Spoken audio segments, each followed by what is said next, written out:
Manifestation ಬಗ್ಗೆ ತುಂಬ ಇವಾಗ ಎಲ್ಲರೂ ಮಾತಾಡ್ತಾರಲ್ಲ. ಹೌದು, ತುಂಬ ಬಸ್ವರ್ಡ್ ಅಂತ ಅಲ್ಲ, ನಿಮ್ಮ ಲೈಫ್ ಎಕ್ಸ್ಪೀರಿಯನ್ಸಸ್ಗಳು ಏನು ಚೈತ್ರ ಅಬೌಟ್ ಮ್ಯಾನಿಫೆಸ್ಟೇಷನ್? ಅಂದರೆ ಇವಾಗ ಅದಕ್ಕೆ ಒಂದು ಮಾಡರ್ನ್ ಹೆಸರು ಕೊಟ್ಟಿದ್ದಾರೆ. It was always there from the beginning. Manifesting ಅಂದರೆ ನಿಮ್ಮನ್ನು ನೀವು ಕನ್ನಡಿಲಿ ನೋಡ್ಕೊಂಡಾಗ just look at that person, if you like that person or not. ನೀವು ಎದುರುಗಡೆ ಏನು ನೋಡ್ತಿದ್ದೀರಾ, you should like that person.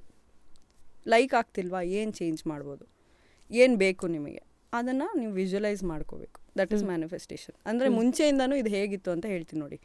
ಮೆಡಿಟೇಷನ್ನು, ದೇವರು, ಪ್ರೇಯರ್ಸ್, ಎವ್ರಿಥಿಂಗ್ ಇಸ್ ಮ್ಯಾನಿಫೆಸ್ಟೇಷನ್. ಇವಾಗ ನಾವು ದೇವ್ರ ಹತ್ರ ಹೋಗ್ಬಿಟ್ಟು ಏನು ಕೇಳ್ತೀವಿ, ಒಳ್ಳೆ ಹೆಲ್ತ್ ಕೊಡಪ್ಪ, ನನಗೆ ಒಳ್ಳೇದು ಮಾಡಂಗೆ ಮಾಡು, ಈ ಕೆಲಸ ಮಾಡಂಗೆ ಮಾಡು. ಸೊ ಒಂದು ಪವರ್ ಇದೆ ಅಂತ ನಾವು ಬಿಲೀವ್ ಮಾಡಿಕೊಂಡು ಅದಕ್ಕೆ ಕೆಲವರು ದೇವರು ಅಂತ ಹೇಳ್ತಾರೆ.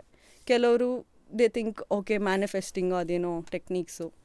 What I believe is just ನೀವು ಹುಟ್ಟಿದಾಗಿಂದ ಸಾಯೋಲ್ವರೆಗೂ there is some energy around you ಅಲ್ವಾ. ನೀವು ಒಂದು ವೈಬ್ರೇಷನಲ್ಲಿ ಇರ್ತೀರ, ಯು ಕೀಪ್ ಗಿವಿಂಗ್ ಔಟ್. ಇವಾಗ ನೀವು ಖುಷಿಯಾಗಿದ್ದರೆ ಎಲ್ಲರೂ ನಿಮ್ಮ ಸುತ್ತ ಖುಷಿಯಾಗಿರ್ತಾರೆ. ನೀವು ಓಕೆ ನಾನು ಇದಾಗಬೇಕು, ನಾನೊಬ್ಬ ಏನೋ ಗೋಲ್ ಇಟ್ಕೊಂಡು ಕೆಲಸ ಮಾಡ್ತಿದ್ರೆ that will come to you.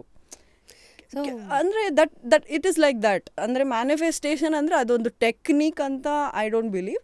It's just that ನೀವು ಕೂತ್ಕೊಂಡು ನನಗಿದು ಬೇಕು, ನನಗೆ ಒಳ್ಳೆ ಹೆಲ್ತ್ ಬೇಕು, ನಾನು ಏನೇ ಇರ್ಬೋದು. ಲೈಕ್ ಫಾರ್ ಎಕ್ಸಾಂಪಲ್ ನನಗೆ ಎಕ್ಸಾಮಲ್ಲಿ ಒಳ್ಳೆ ಇದ್ಬೇಕು, ಅದ್ರ ಬಗ್ಗೆನೇ ಥಿಂಕ್ ಮಾಡ್ತಿದ್ರೆ that will actually come, that will actually happen. Confidence ಕೊಡುವ ಏಕೈಕ ಸಾಬೂನು Mysore sandal soap. I also believe that ಬರೀ ಥಿಂಕ್ ಮಾಡೋದಲ್ಲ, ವರ್ಕ್ ಮಾಡಬೇಕು ಅದ್ರಕ್ಕೋಸ್ಕರ. ಒಂದು is conscious mind, sub conscious mind. ನಾವು ದೇವರ ಹತ್ರ ಕೇಳ್ಕೊಳ್ಳೋದಾಗಲಿ ಅಥವಾ ಜೋರಾಗಿ ಮಾತಾಡ್ಕೊಳ್ಳೋದಾಗಿರಲಿ, ಜರ್ನಲಿಂಗ್ ಆಗಿರಲಿ, ಮ್ಯಾನಿಫೆಸ್ಟೇಷನ್ ಪುಸ್ತಕಗಳನ್ನು ಓದಿ ಟೆಕ್ನಿಕ್ಸ್ಗಳು, like how you behave. Manifestation one part of it is visualisation. ಇವಾಗ ನೀವು ಏನು ಅನ್ಕೊಂಡಿದ್ದೀರಾ ಆ ಥರನೇ ಅನ್ಕೊಂಡು ಆಗೋಗಿರೋ ಥರ ವರ್ತಿಸೋದು. All of this is indirectly ಅಥವಾ directly affecting the subconscious mind ಅಂತ ಅನ್ಸುತ್ತೆ. ದೇವರ ಹತ್ರ ನಾವು ಅದು ಕೊಡು ಅಂತ ಕೇಳಿದಾಗ್ಲೂ ಸಬ್ ಕಾನ್ಷಿಯಸ್ ಮೈಂಡ್ ಒಳಗೇನೆ ಅದನ್ನು ಹಾಕ್ತಾ ಇದ್ವಿ ಅಂತ. This is how I kind of dissect. There are many theories to this.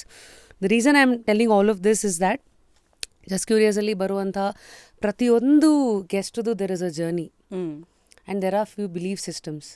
So Chaitra, the hustler that you are, multitasking too many roles, ನಿಮ್ಮ ಬಿಲೀಫ್ ಸಿಸ್ಟಮ್ ಏನು? What has hard work is there, planning is there, ಇದೆಲ್ಲದ್ರ ಜೊತೆಗೆ what kind of belief systems do you have instilled in your?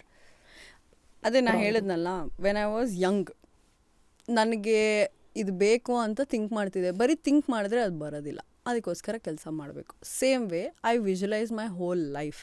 ಅಂದರೆ there's always been a planning. ಏನಂದ್ರೆ ಅದು ಆಗೋದಿಲ್ಲ. So ನಾನು ಏನು ಅಂದ್ಕೊಂಡಿದ್ದೆ, ಓಕೆ ನಾನು ಲೈಕ್ ಫಾರ್ ಎಕ್ಸಾಂಪಲ್ ನಾನು ಸ್ಕೂಲಲ್ಲಿ ಹೋಗಬೇಕಂದ್ರೆ I studied in Baldwin girls. So ಅಲ್ಲೆಲ್ಲ ತುಂಬ VIP ಕಿಡ್ಸ್ ಬರ್ತಾರೆ, ಪೊಲಿಟಿಷಿಯನ್ಸ್ ಕಿಡ್ಸ್ ಬರ್ತಾರೆ, ಅವರೆಲ್ಲ ದೊಡ್ಡ ದೊಡ್ಡ ಕಾರಲ್ಲಿ ಬರೋರು. ನಾವು ಆಟೋದಲ್ಲಿ ಹೋಗ್ತಿದ್ದೆ, at one point in time ವ್ಯಾನಲ್ಲಿ ಹೋಗ್ತಿದ್ದೆ. ಅಂದರೆ I was not like okay I am not proud of myself ಅಂತ ಏನಿಲ್ಲ, ನಾನು ಈ ಥರ ಒಂದಿನ ಬರಬೇಕಲ್ಲ ಅಂತ ಎಷ್ಟು just think that really happen. ಅಂದರೆ ಅದೇ ಸ್ಕೂಲ್ಗೆ ಒಂದು ಲಕ್ಸುರಿ ಕಾರಲ್ಲಿ, ನಂದು ಓನ್ ಲಕ್ಸುರಿ ಕಾರಲ್ಲಿ ಗೆಸ್ಟಾಗಿ ಹೋಗಿದ್ದೀನಿ. And it took a lot of time, 10-15 years. Like ಅದು ಥಿಂಕ್ ಮಾಡಿ ಅದನ್ನು ಹಾಗೆ we should just give the message to the universe. ಹೆಂಗೋ ಅದು ಹುಡ್ಕೊಂಡು ನಿಮಗೆ ಬರುತ್ತೆ, ಅದಕ್ಕೋಸ್ಕರ ಕೆಲಸ ಮಾಡಬೇಕು. Yes. So same way I just plan my life. ಅಂದರೆ ಇಷ್ಟರೊಳಗಡೆ ನಂದು ಇವಾಗ ಎಜುಕೇಷನ್ ಆದ್ರ ಮೇಲೆ ಎಜುಕೇಷನ್ ಆದಮೇಲೆ I have to do something. ಅಂದರೆ ಇವಾಗ ಫಾರ್ ಎಕ್ಸಾಂಪಲ್ ನಿಮಗೆ ಎಷ್ಟೊಂದು ಕನಸಿರುತ್ತೆ. ಸೊ ಆ ಕನಸನ್ನು ನೀವು ನನ್ಸು ಮಾಡಬೇಕಂದ್ರೆ you should work hard. Otherwise somebody else will hire you to you know ಅವ್ರ ಕನ್ಸು ಫುಲ್ಫಿಲ್ ಮಾಡೋದಕ್ಕೆ ದೇ ಡೂ ದ್ಯಾಟ್. ಸೊ ನಾನು ಇಂಜಿನಿಯರಿಂಗೂ ಅಷ್ಟೇ, I passed out in excellent marks, distinction. ಅಮೆಝಾನಲ್ಲಿ ಪ್ಲೇಸ್ ಆಗಿತ್ತು ನನಗೆ. ಬಟ್ ನಾನು ಆಲ್ರೆಡಿ ಉದಯ ಟಿವಿಲಿ ನನಗೆ ಸಂಬಳ ಬರ್ತಿತ್ತು ಅವಾಗ 350 500 rupees ಆ ಚಾನಲಿಂದ ಈ ಚಾನಲ್ಗೆ. I don't know if I can tell the rates. 500 rupees per episode ಬರ್ತಿತ್ತು.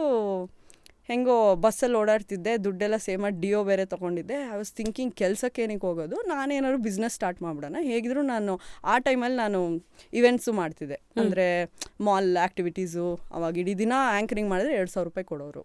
ಸೊ ಅದೆಲ್ಲ ಮಾಡ್ತಿದ್ದೆ. ಹಾಗೆ ಇವೆಂಟ್ ಏಜೆನ್ಸೀಸ್ ಜೊತೆ ಕನೆಕ್ಟ್ ಆಗಿದ್ದೆ ನಾನು. ಅಂದರೆ somehow they to give me work. ಇವಳು ಚೆನ್ನಾಗಿ ಮಾಡ್ತಾಳೆ, ಕಮ್ಮಿ ಮಾಡ್ತಾಳೆ ಅಂತ ನಂಗೆ ಕೆಲಸ ಕೊಡೋರು. And somehow I to manage ಎಲ್ಲ ಬಟ್ಟೆ ಅವ್ರ ಹತ್ರ ಇವ್ರ ಹತ್ರ ಇಸ್ಕೊಂಡು ಚೆನ್ನಾಗಿ ಕಾಣಿಸೋ ಥರ. I to give my best, I to prepare. So ಹಾಗೇ you know I started doing that ಅಲ್ವಾ. ಸೊ ನಾನು ಕೆಲಸಕ್ಕೆ ಏನಕ್ಕೆ ಹೋಗೋದು, ನಾನೇ ಏನಾದ್ರು ಬಿಸ್ನೆಸ್ ಸ್ಟಾರ್ಟ್ ಮಾಡೋಣ. ಸೊ ಬಿಸ್ನೆಸ್ ಸ್ಟಾರ್ಟ್ ಮಾಡಿದೆ. ಸೊ ಈ ಬಿಸ್ನೆಸ್ಸಿಂದ ನಾನು ಏನೇನು ಮಾಡಬೇಕು, ಇಷ್ಟು ಏಜ್ ಒಳಗಡೆ ನಾನು ಏನೇನು ಅಚೀವ್ ಮಾಡಬೇಕು, I did everything. I started taking.